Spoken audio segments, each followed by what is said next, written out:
Good afternoon, everyone, and thank you for signing up and attending this Lunch and Learn. I'm Marisa Firkins, founder and director of Safety Forward Ltd. We are a health and safety consultancy providing bespoke health and safety solutions to businesses in the UK and beyond. It's good to see some new faces on our Lunch and Learn this month. So I'll just give a little bit of a background for the format of these Lunch and Learns. So every month we do a half-hour session on a subject that our clients have either requested or one that our consultants would find useful. So a subject that we sometimes get a lot of questions about. So generally we stick to about 20 minutes and it's a real snapshot of what you need to know on the subject, a very basic understanding. But we always have about 10 minutes at the end for questions if you want us to dive a bit deeper. We'll also, on this subject of lithium batteries, we'll send some links a bit later in the chat that will direct you to some more specific information on the subject. So if you are a client, you'll get our monthly newsletters, which always tells you what the next Lunch and Learn is. So I've actually chosen lithium batteries because we do get a lot of questions to our consultants about this very subject. So I thought it was a really good idea to kind of just touch a bit more on this. So I'm just going to share my presentation. Okay. So we've got a growing use of lithium batteries worldwide, and they feature in so much of our our everyday things we see at work now. Things like powered pallet trucks, lots of manual handling aids, they're in our laptops, they're in our mobile phones, they're just about in quite a lot of equipment that we see every day. So it's a growing risk, lithium batteries are, because as time goes by, we're storing more and more of these on our sites.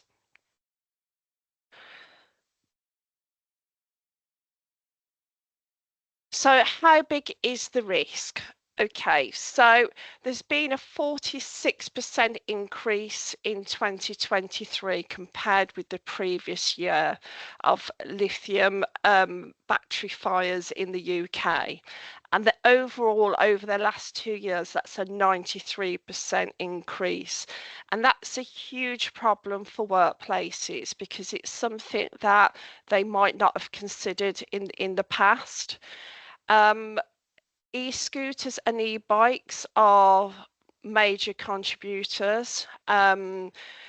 Unfortunately, we'll talk about this a bit more in the presentation, but they're becoming increasingly a standard mode of transport, and it's very difficult to control what's coming onto our site sometimes. So this is one of the major areas, and if you sometimes have your insurers come out to you and check your premises, these are actually one of the things they'll be looking out for. Electric trucks, so the pallet truck you saw on the previous photo, things like that are very common in our workplaces now. So the more technology helps us develop powered solutions, the more likely we are to see lithium batteries used in our workplaces. Okay, so it's not surprising to know that quite a few of our clients have had lithium battery fires in the past. You'll see this picture here. This picture is following a fire at one of our clients' premises. The client is actually a very safe client. They've got, well-trained staff.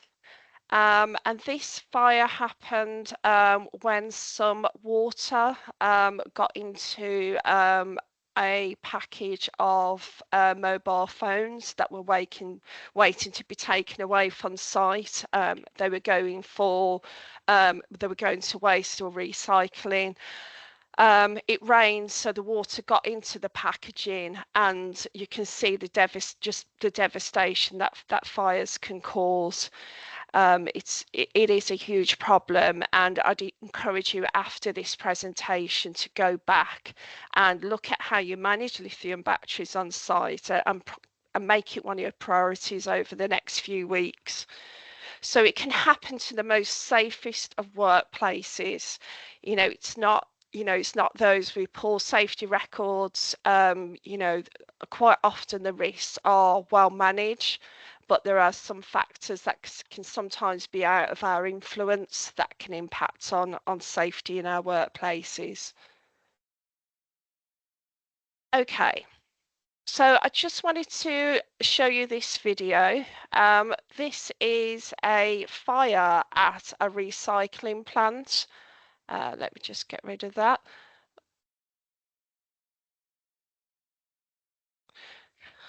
Okay, so this was back in April. This is a recycling plant for lithium batteries. And we can see from this just how uncontrolled a fire from lithium batteries can be. This fire went on for 2 days, and you can see, I will send you a link for this video, but you'll be able to see in the video there's lithium batteries that are just exploding into the sky, and this is what's known as thermal runaway. And I'll just explain a little bit about that. So it's a dangerous chain reaction that occurs when a battery cell becomes unstable or overheats uncontrollably. It can happen when a battery has physical damage. You might have internal shortcuts.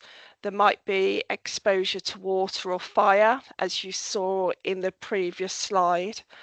Or it might be down to poor quality or counterfeit batteries, which I will come on to more detail. It's such a big problem, counterfeit batteries. So what happens during that thermal runaway process? So heat builds up inside the battery cell, and it starts to release flammable gases. But the temperature with batteries just continues to rise and rise, and it can go up to temperatures exceeding 500 degrees centigrade. And this may happen, and when during this process the battery may vent, catch fire, or explode. So in that video you've just seen, when you see them exploding into the skyline, that's exactly what can happen. One of the things you have to be careful with, it can spread to other batteries, creating a chain reaction, if you like. So once one explodes, if you've got other batteries nearby, it can cause the others to do the same. One thing to note is that batteries are self-oxidizing, which means they may generate their own oxygen during the process of when they're alight. And they are difficult to extinguish, and quite often fires from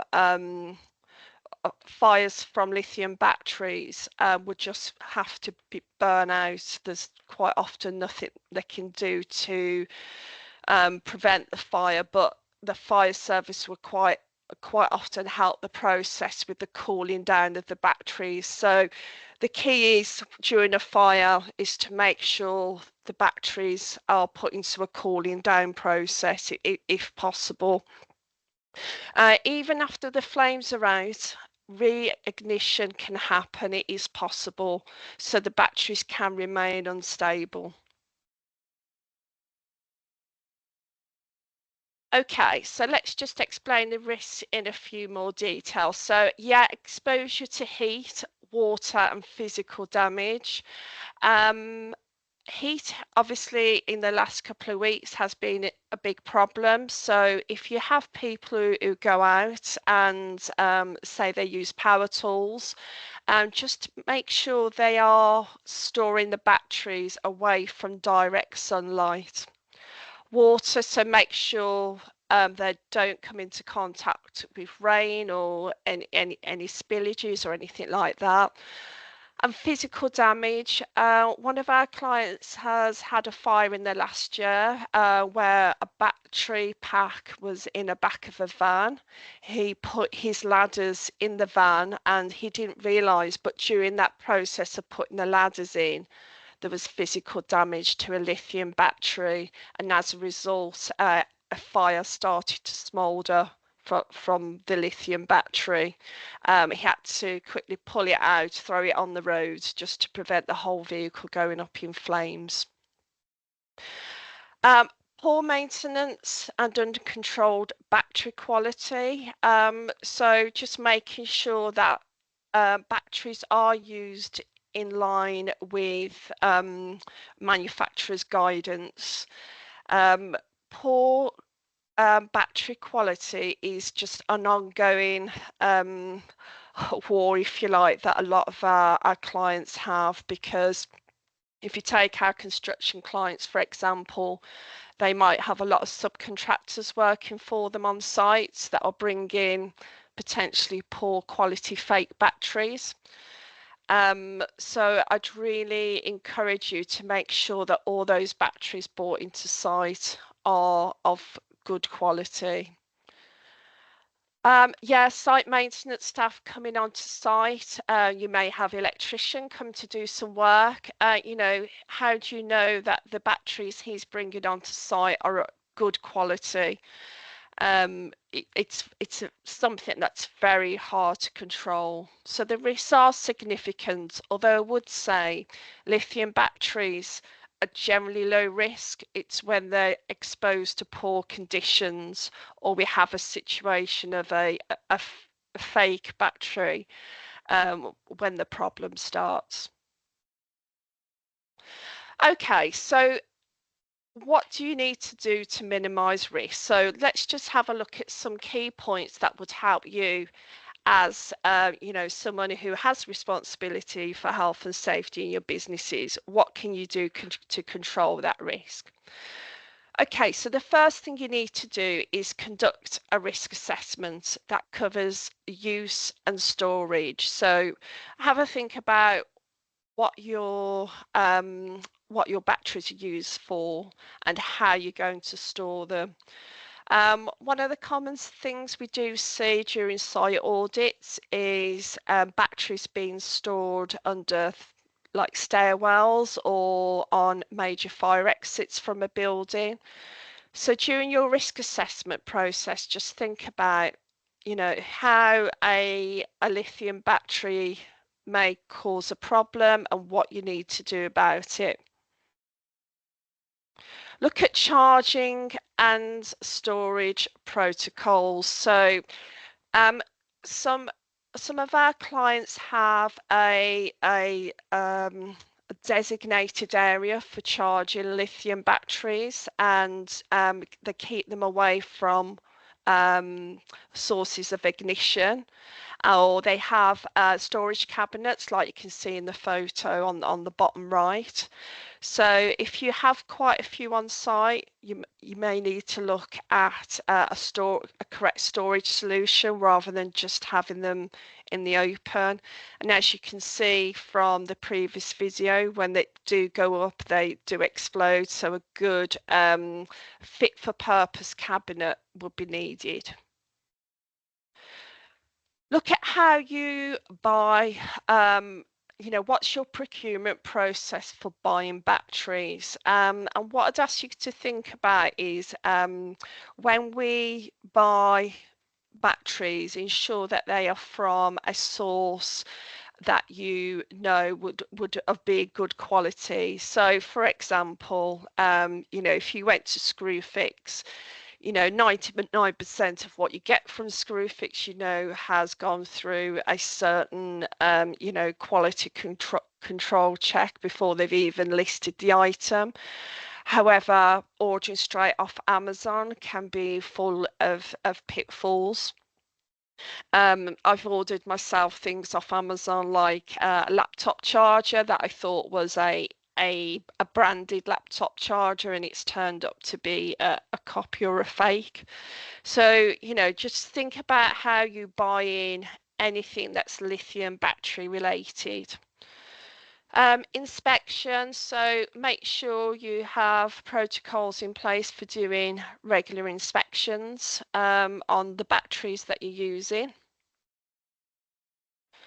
And look at what your emergency response is. So, do you understand and do your staff understand what to do in the event of a lithium battery fire or explosion?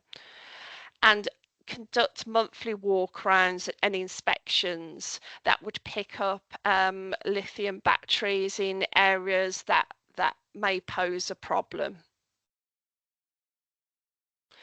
Okay, so just want to go into a few more risk assessment considerations. So the first aspect is we want to identify what those hazards are when we write our risk assessment. And that risk assessment process would just help us understand how big the problem is for our businesses. So things that can happen are, overheating, damaging, overcharging, and environmental exposure. So if you have people that go out, for example, in vans, how do we keep those batteries safe, and how do we stop them from being damaged? So just look at what those hazards are, how damage may happen or environmental exposure, and put that down into your risk assessment. It's really helpful to do an inventory of what exactly you have on site and get an understanding of, the types of equipment that you see, and what you use them for. When you do this process, also have a look out for things like staff bringing in their own equipment. That can be such a huge challenge. That is a good process to walk around and just look at, actually, are staff bringing in stuff from home that may cause us a problem. And again, procurement and inspection, list your reputable suppliers, make sure your staff know how to order equipment in. There should be a standard process of where to get equipment from to prevent them from going to places like Amazon and taking a bit of a risk or chance on what might be delivered. The inspection process should cover things like swelling, corrosion, and damage. So just looking over each of the batteries just to make sure that they're running efficiently and they haven't been damaged through use. And emergency equipment, so what do we need? What type of fire extinguishers? Should they stay and fight the fire? And what are procedures for if something does go wrong and we have a lithium battery explode on site? And training of staff should be a key feature of your control measures in your risk assessment. So all those items should be a feature of your standard risk assessment. And we do send this presentation round to those who attended. So if you're trying to jot down quite a few notes, don't worry too much. This will also come round to you. Okay, so what are some of the challenges in our workplace? It's very difficult to suppress a lithium battery fire once it's started, and anyone who's had a lithium battery fire on their site will tell you this. Quite often the fire service will come out and it may just have to run its course.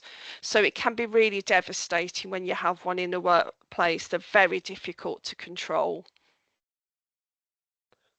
And many fires go unreported, so quite often things happen in the workplace.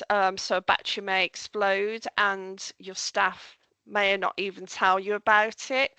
So it's really just providing them with an awareness of if they do see something, or that there is a small battery explosion, they must report it, because that would prompt you obviously to look at all your other equipment. So encourage staff, if there is a problem, to make sure it gets reported. Disposing correctly. This is such a major challenge. I think every year, I think 40%, 46% of fires in recycling plants are down to lithium batteries getting into the waste stream. So when electrical waste is disposed of, by the time it gets to its final destination, there's been quite a few fires at recycling centres, like we saw at the video, because they may have been disposed of incorrectly and gone into the wrong waste chain. So just make sure that your staff understand how to dispose of lithium batteries correctly. I always find it really interesting, actually, if you go into a lot of sort of Aldi or Lidl stores, they have a recycling container on the shelf on the main exit of the way on the way out. This is probably one of the most bizarre places to put battery disposal things, because obviously if it ignites, it's going to cause quite a big fire. But yeah, just make sure that your staff understand the procedure for disposing of equipment that has lithium batteries in it correctly. So keeping a control of what's on your premises. In my previous life, before I set up Safety Forward, I worked in the police. We had quite a bad fire that came from a e-cigarette. E-cigarettes are often imported very, they're a cheap item. They're imported into the UK. They have very little controls over them, and they are quite a big issue on site. So if you see anyone charging up an e-cigarette, I'd definitely put in your own site procedures that this shouldn't happen. And equipment brought onto site by contractors. So again, the type of batteries they're bringing onto site, what equipment, having control of that. And we can manage this through having a contractor procedure that says any equipment brought onto site must have the correct corresponding batteries. So for example, if they're bringing a Makita power tool on site, we'd expect to see a Makita battery in that. One of the common things we pick up on our construction site inspections is contractors using copies, and they're quite often very poor and damaged. And this is also quite a big problem, and there's been the source of many recent fires on construction sites. So you can see it's a very difficult subject to manage. Okay, so last slide, some practical steps to take. So segregation, if you have storage area for batteries, or a place where you charge them up, make sure it's segregated from any combustible material. So if we do get a spark on a battery, there's not something it can set fire to. Have signage for that designated area. So have the warning sign that this is an area that's used for charging, and make sure staff stick to the rules of that area. So just charging in designated units. You'll probably have many written policies and procedures for your site, and I'd encourage you to include lithium batteries, their use and disposal for all items on site. And policies or procedures may include things like how they procure them, how they're used, how frequently they need to inspect them, and how they dispose of them. Practical step, sharing knowledge on the dangers. So training is really important. Lithium batteries, one of the most overlooked things we do see on audits, and sometimes knowledge around the general workforce can be quite sketchy. So just make sure that you train your staff on the use of lithium batteries. Prevent overnight charging. So if your business does not run a 24/7 operation and you have sort of a shutdown at 5-6 o'clock in the evening, make sure that batteries are not left charging overnight. This is the most frequent time you will see a fire from lithium battery, because if you've got a faulty battery that just keeps heating and heating, then it can go into a fire, and if there's no one on site, yeah, it's obviously going to be bad news. Yeah, make sure nothing's left charging overnight. Make sure all charging is done in the day. And engage with your insurers. So we are getting increasingly number of clients speak to us saying, their insurers have been out, about charging things in underground car parks. They may put some caveats on you. If you have sort of a multi-story car park around things like suppression systems. But insurers are increasingly concerned about fires because obviously they're on the increase, and the cost to your insurer from fires is significant. But they are a really good source of information and advice around lithium batteries. And of course, following this training session, if you've got further questions, please pick up the phone or speak to your consultants at Safety Forward, and they can, work with you a bit more closely and help you manage the risks from lithium batteries. So one of the other points I would raise is just around things like staff coming to work on e-bikes. E-bikes are quite often do have fake batteries in them. I've got an e-bike myself, and I've recently had to have the battery replaced. The cost was £700 for a genuine battery. I could have got a fake one for 200, and quite often people will go for the cheaper option. So, I would encourage you on your walk rounds to understand, if you've got bikes charging or scooters charging, you may need to dig a little bit deeper with this and raise awareness with your staff. Batteries is a very, very wide subject. There are lots of different types. But what I'd encourage you to do following this is just take some time, go away into your workplaces, have a walk round, assess the risks, and start to think about how lithium batteries could impact on the safety of your workplaces.